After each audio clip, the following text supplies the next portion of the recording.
Hi, Joe from Miniature Landscape Hobbies here. I have a box just showed up in the mail. Pretty excited about it. This is another order from Battlefront, and as you can see, it is absolutely huge. So big that it doesn't even fit in the camera frame for my primary camera at the review desk. This box contains no less than, let me see if I can get it,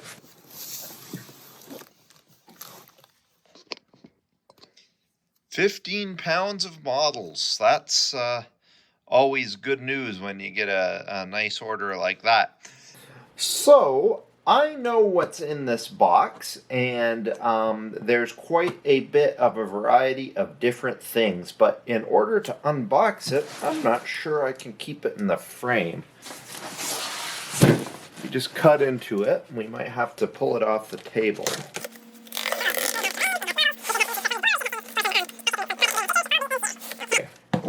Let's get in to the box.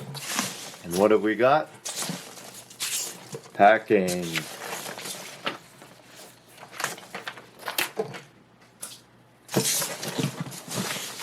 And what might be another box. I'm going to pull it down off the table here.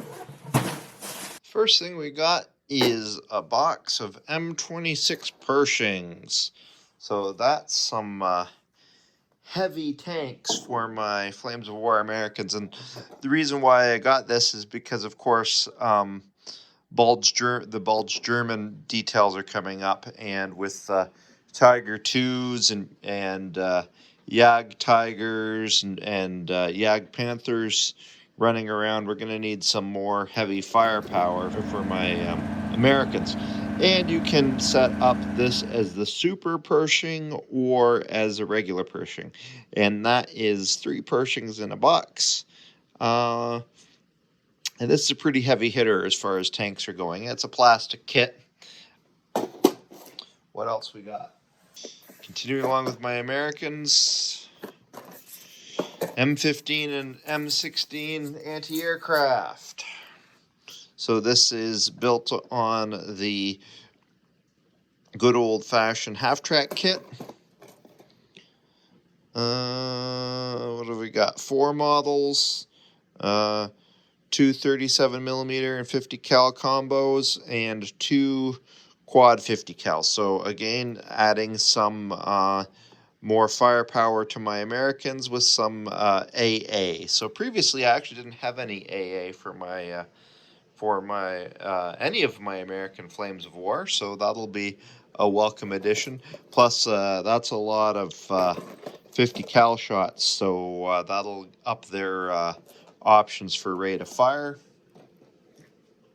UH-1 Hueys, American ones for Team Yankee. So that's something I'm glad to get. I actually had these on back order for many, many months because of all the supply issues. I don't fault Battlefront at all. It's been a terrible situation, and now they're finally here. Now, truth be told, I actually canceled the order for the Hueys and got some West Germans instead, but this will be a welcome addition. Plus, I have the infantry waiting for it. So Mitch usually plays Team Yankee Americans. He'll be quite happy to have that.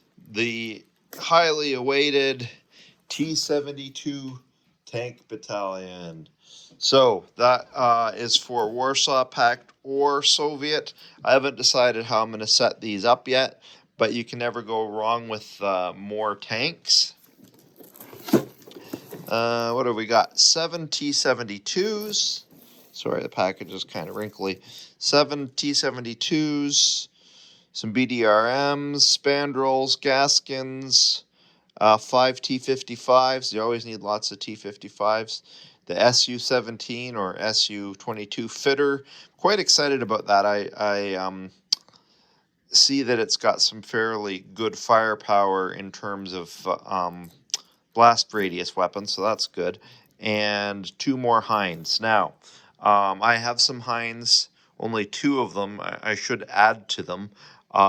They are probably the hardest kit that I've ever built from Battlefront, so we'll have to see if I if I have the nerve to go ahead and build some of their hinds. But they are a useful addition to the game because they're both a gunship and transport. So that's some pretty neat stuff. That's the regular models. The other stuff here is, I think, what I'm really looking forward to. And it is, see if I can get into frame, another big box. See if I can open it from the side. This should be Terrain.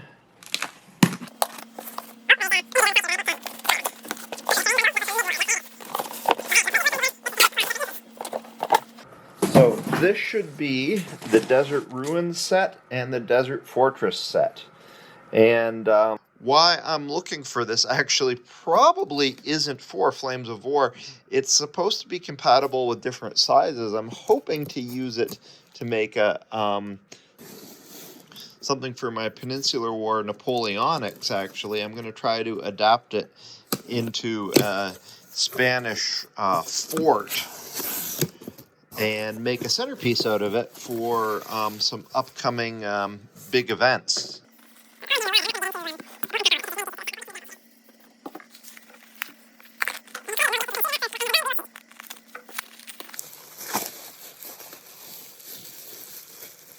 There we go, a wall section. Oh yeah. Well, that's a pretty nice model.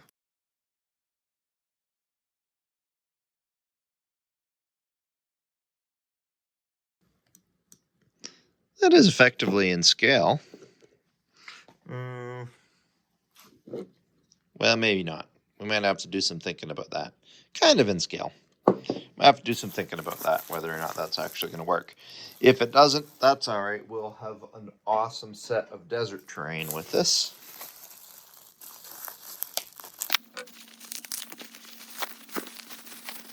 And there's one of the wall sides. So I guess there's 4 of those.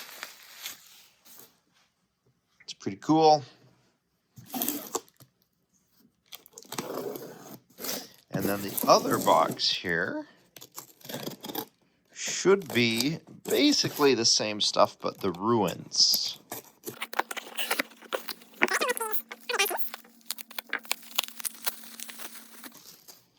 So semicircular wall sections like that. Pretty neat.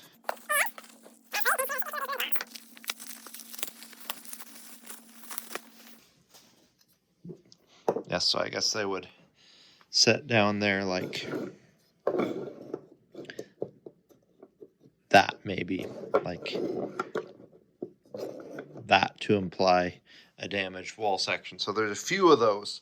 That is really super cool. So I am very happy. There's more in there yet. There's quite a bit more in there. More of the same pieces. And also more in the fortress box. So that's going to give us quite a lot of materials to work with in upcoming videos. So keep your eye out for more on this fortress build. Like I said, I want to repurpose it for Napoleonics, but we'll take a look. So until then, make sure you tune in for some more terrain and model painting tutorials in the fairly immediate future. And until then, remember to keep building life in miniature. Miniature Landscape Hobbies is your source for miniature terrain building and diorama content, and we can't do it without your support. We want to build a community to ensure that the wonderful art of building in miniature is accessible to everybody. To participate, please consider joining on Patreon.